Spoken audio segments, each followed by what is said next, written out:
8th class Hindi first lesson हम होंगे कामयाब.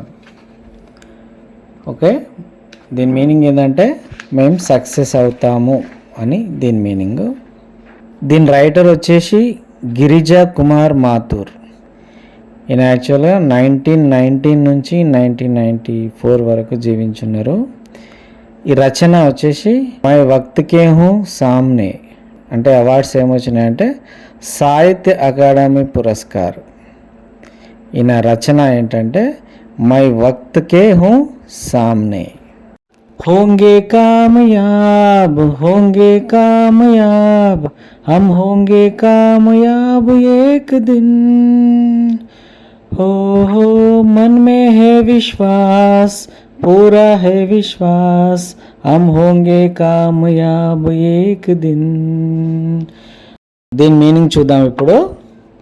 హమ్ హోంగే కామయాబ్ అంటే మేము ఖచ్చితంగా సక్సెస్ అవుతాం అంటే ఎదుగుతాం, మేము డెవలప్ అవుతాం అని చెప్పేసి.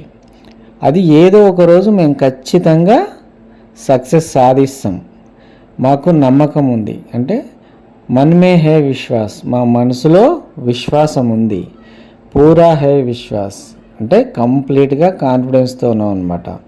హమ్ హోంగే కామయాబ్ ఏక్ దిన్, మేము ఖచ్చితంగా ఏదో ఒక రోజు విజయం సాధిస్తామన్న నమ్మకం మా మనసులో ఉంది అని దీని మీనింగ్ అనమాట. నెక్స్ట్ స్టాంజా చూద్దాం. होगी शांति चारों ओर होगी शांति चारों ओर होगी शांति चारों ओर एक दिन. हो मन में है विश्वास पूरा है विश्वास होगी शांति चारों ओर एक दिन. ఓకే, దీని మీనింగ్ ఏంటంటే అన్ని దిక్కుల శాంతి ఉంటుంది. శాంతి అంటే కొట్లాటలు గొడవలు ఏవి ఉండవు, మనుషులందరూ హ్యాపీగా శాంతియుతంగా ఉంటారని చెప్పేసి అంటున్నారనమాట.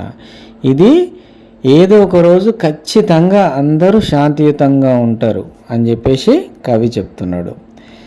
మా మనసులో ఉంది, ఇది ఖచ్చితంగా అవుతుందని చెప్పేసి అంటున్నారనమాట. ఓకే, నెక్స్ట్ స్టాంజా చూద్దాం.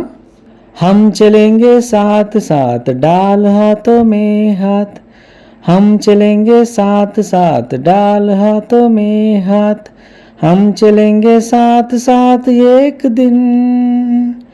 हो मन में है विश्वास पूरा है विश्वास हम चलेंगे साथ साथ एक दिन. ఈ స్టాంజా మీనింగ్ చూద్దాం. మనమందరము కలిసి కట్టుగా ముందుకు నడుస్తాం, ఒకరి చేతిలో ఒకరు చెయ్యి వేసుకొని ఐకమత్యంతో ముందుకు నడుస్తాం. ఇలా నడుస్తామని మాకు పూర్తి విశ్వాసం ఉంది, నమ్మకం కూడా ఉంది. మనం ఖచ్చితంగా అందరం కలిసి ముందుకెళ్తాం అని చెప్పేసి కవి అంటున్నాడు అనమాట ఇక్కడ. ఓకే, నెక్స్ట్ స్టాంజా చూద్దాం. नहीं डर किसी का आज नहीं डर किसी का आज नहीं डर किसी का आज एक दिन. हो मन में है विश्वास पूरा है विश्वास नहीं डर किसी का आज एक दिन. ఓకే, ఈ స్టాంజా మీనింగ్ చూద్దాం. మనకు ఎలాంటి విపత్కర పరిణామాలు ఎదురైనా సరే మనం భయపడబోము. ఎట్టి పరిస్థితుల్లో ముందుకే వెళ్తాం, దూసుకొని వెళ్తాం, అందరం కలిసి ముందుకు సాగుతాం, అభివృద్ధి దిశగా పయనిస్తామని చెప్పేసి కవి చెప్తున్నాడు ఇక్కడ. Okay, this is the end of the poem.